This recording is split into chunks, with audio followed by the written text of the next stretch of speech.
You float too. You float.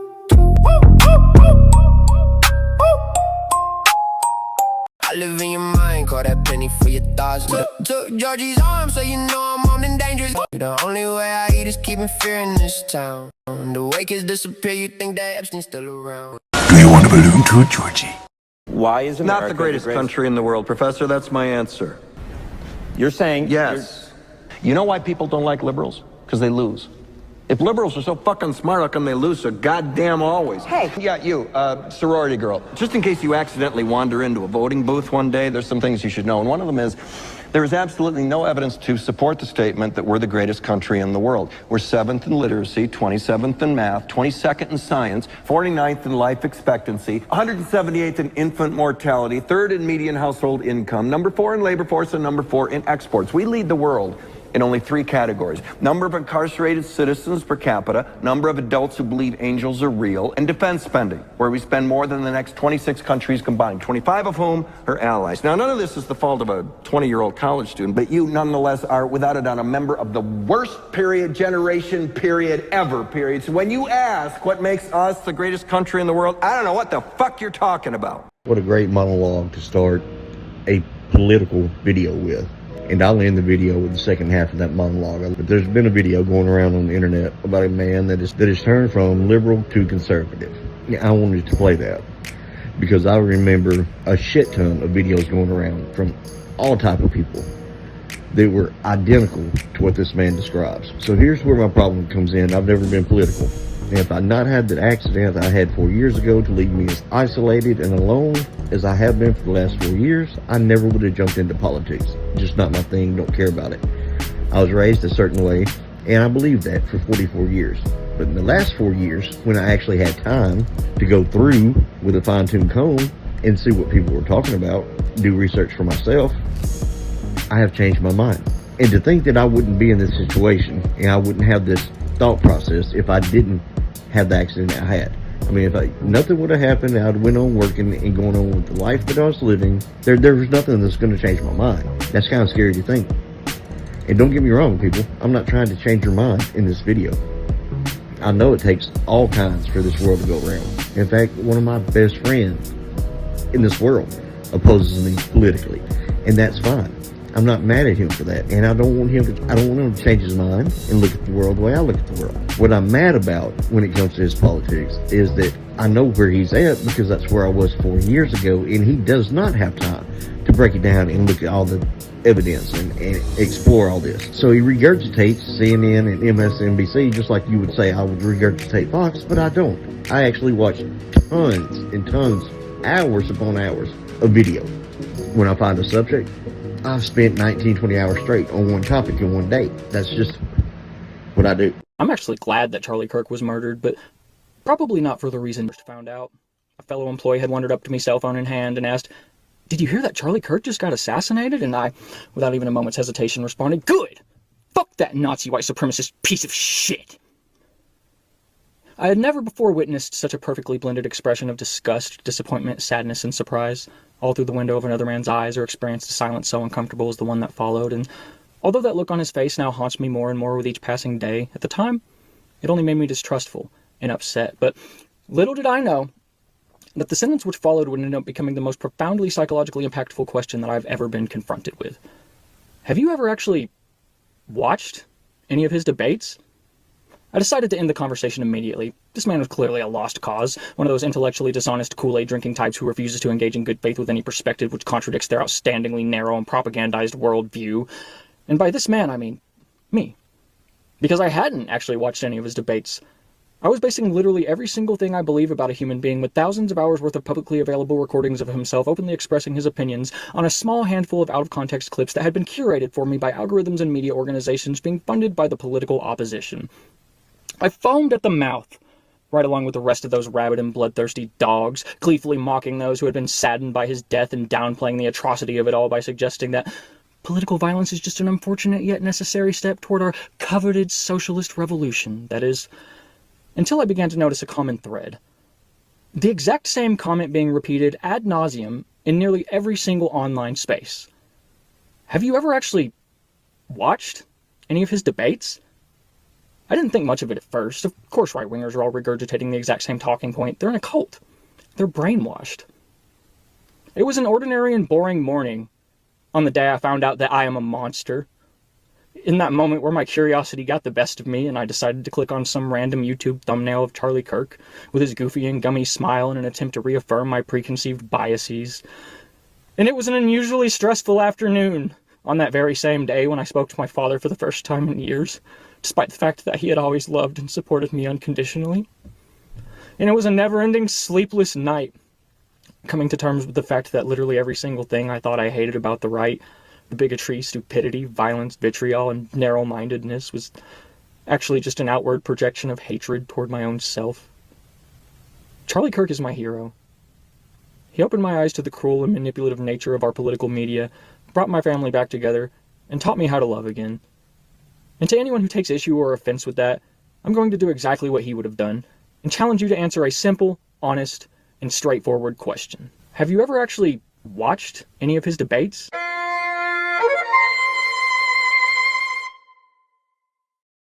It's so sad. It's because if you want to really get down to it, at the core, and she's a very sweet person who was there, the left cannot define core terms.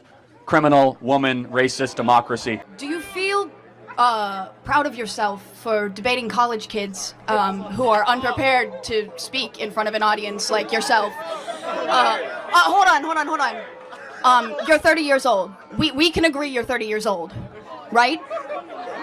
Do you think that's a little bit silly? Are you a voter? I am a voter. I'm a registered voter. I vote and you vote. So I'm talking to voters of this country that will determine the future of Western civilization. That's what I'm doing here today. Yeah? Wait, hold on. How is it any different than a professor talking to you?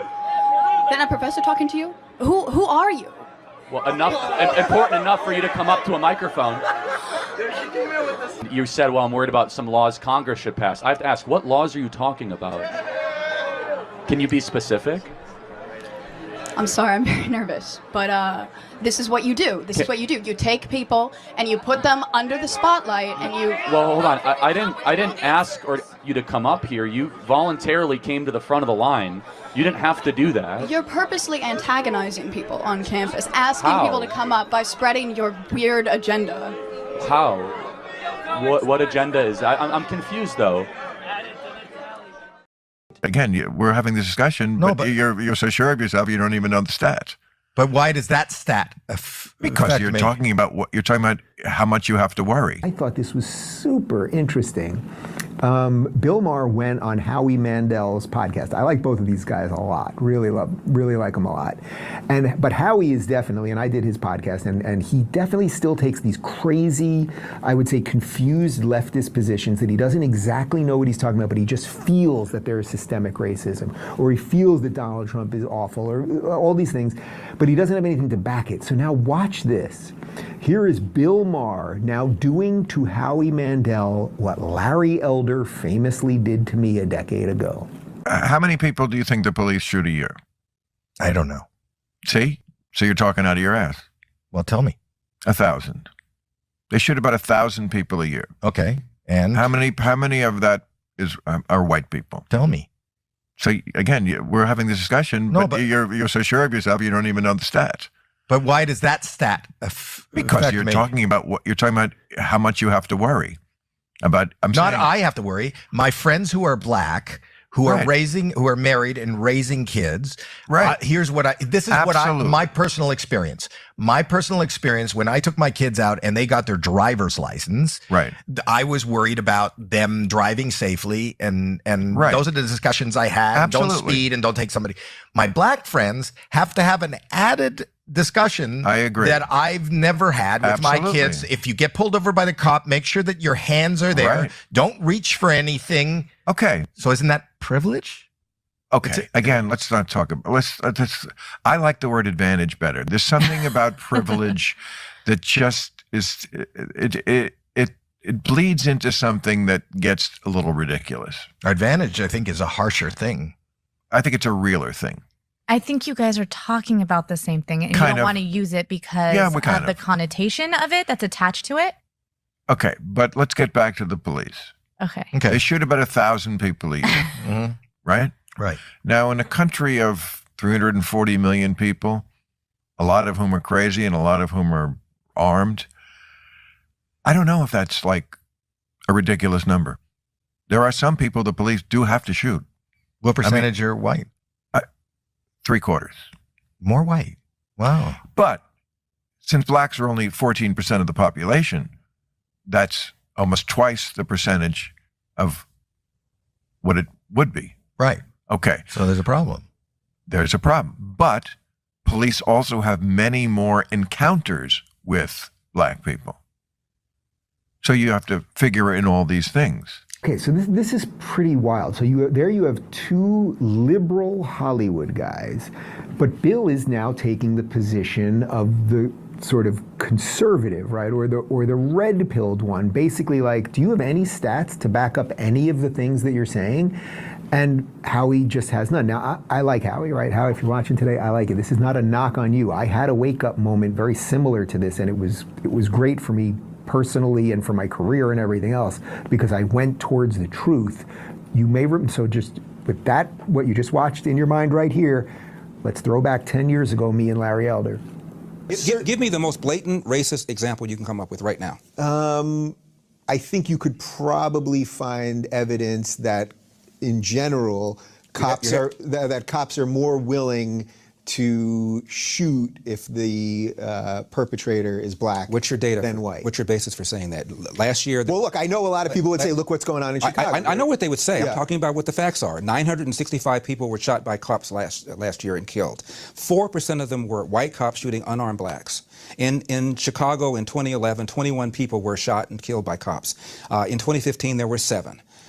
In Chicago, which is a third black, a third white, and a third Hispanic, 70% of the homicides are black on black. About 40 per month, almost 500 per year last year in Chicago, and 75% of them are unsolved. Where is the Black Lives Matter on that? The idea that a racist white cop and shooting unarmed black people is a peril to black people is BS. It's complete and total BS.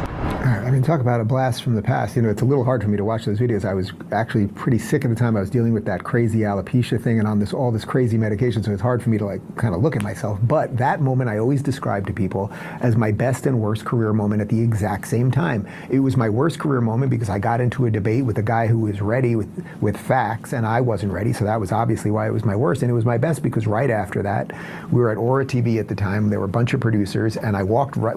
It wasn't live streamed; it was live to tape. And I walked back into the control room, and a couple of people were like, "Dave, we're not going to air that, or we're going to cut that portion out." And I was like, and I just remember, I was just like, "No, if I'm anything decent, or if I care about the truth at all, we have to air it as is." And then the next day, it went up, and I saw it getting clipped, and it was getting millions of views, and black conservative destroys white libtard and all of that stuff.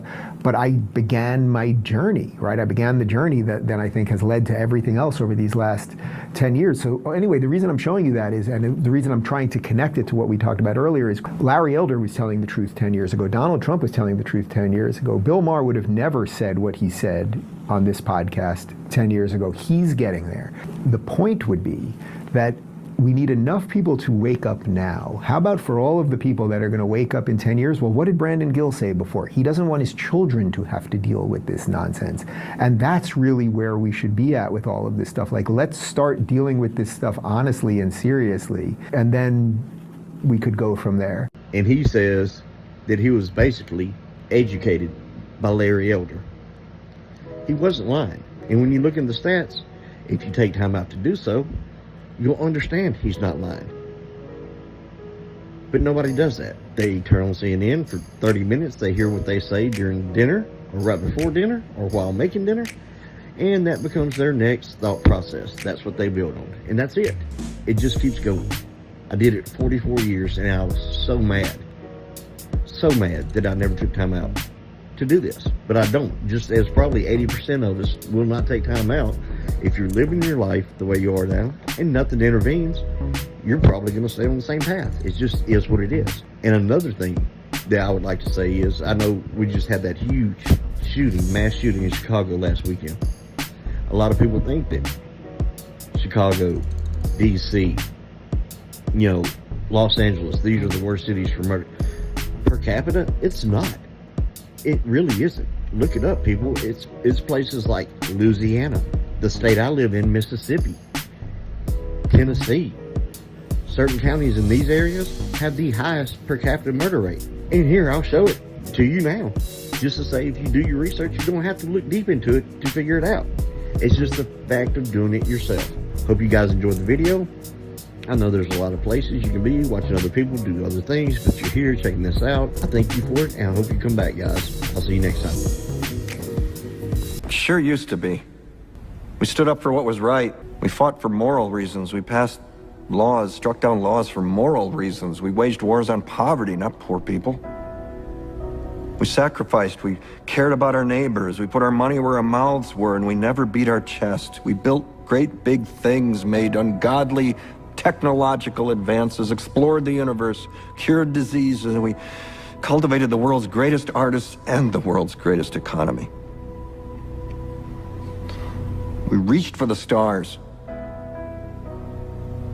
acted like men. We aspired to intelligence. We didn't belittle it. It didn't make us feel inferior. We didn't identify ourselves by who we voted for in the last election, and we didn't scare so easy.